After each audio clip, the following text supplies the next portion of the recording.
মাহমুদুর রহমান বারবার নিগৃহীত হয়েছে, কিন্তু তাকে কোনোভাবেই যখন ধরা যাচ্ছে না, কোনোভাবেই তাকে মানে আটকানো যাচ্ছে না, তখন তার উপর শারীরিক আক্রমণ করা হলো, কুষ্টিয়াতে তাকে রক্তাক্ত করা হলো। তাহলে সেই মানুষ যখন ফিরে আসলেন, তাকে কেন কারাগারে যেতে হবে? প্রশ্ন একটাই যে মাহমুদুর রহমান সাহেব আমার দেশের সম্পাদক, তাকে কেন জেলে নিয়ে যাওয়া হবে? একটি বিপ্লবের পরে গঠিত সরকার, যার প্রতি যেখানে বলেছেন, এখানে শহীদুল ভাই বলেছেন, গনি বলেছেন, যার প্রতি ছাত্র জনতার সমর্থনের একটি বিপ্লবী সরকার।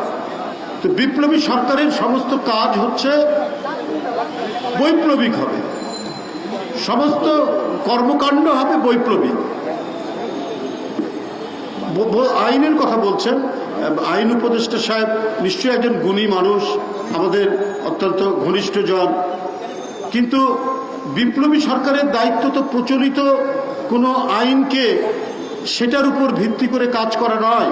কারণ প্রচলিত আইন তো ব্যবহার করেছে শেখ হাসিনা, একটা মাফিয়া সিন্ডিকেটের সরকার, একটা দুর্বৃত্ত নাৎসি, সেই কাজটা করেছে।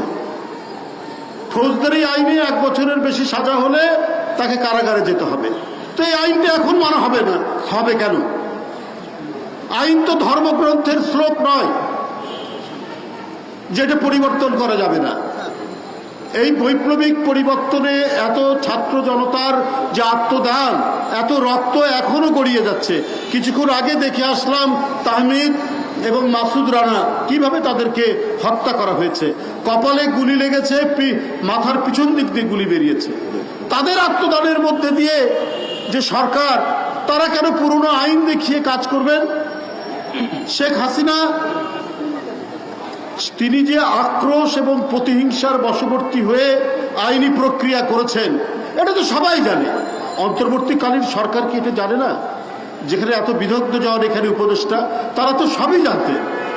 আমাদের দেশনায়ক তারেক রহমান তার আন্দোলনের ফসল, তার বিরুদ্ধে চার্জশিট দিল, সেখানে তারেক রহমানের নাম নাই।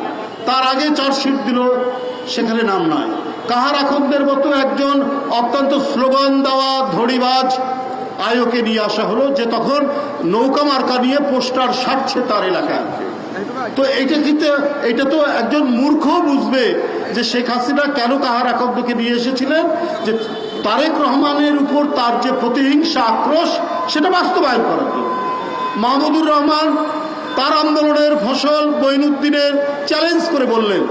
মঈনুদ্দিন নিজে বক্তৃতা করে বলছেন যে বিদ্যুৎ খাত থেকে 20,000 কোটি টাকা পাচার করা হয়েছে, লোপাট করা হয়েছে, হাওয়া ভবন এটা করেছে। মাহমুদুর রহমান লিখলেন, আরে 5 বছরে তো 13,000 কোটি টাকা বাজেট ছিল বিদ্যুৎ খাতে, তো 20,000 কোটি টাকা লোপাট হলো কি করে? সেদিন থেকে মঈনুদ্দিন চুপ। কিন্তু শেখ হাসিনা তো, তার তো আক্রোশ তো কমেনি। এই যে সত্য কথা লেখা, সত্য উচ্চারণ করা, এইটার কারণে মাহমুদুর রহমান বারবার নিগৃহীত হয়েছে।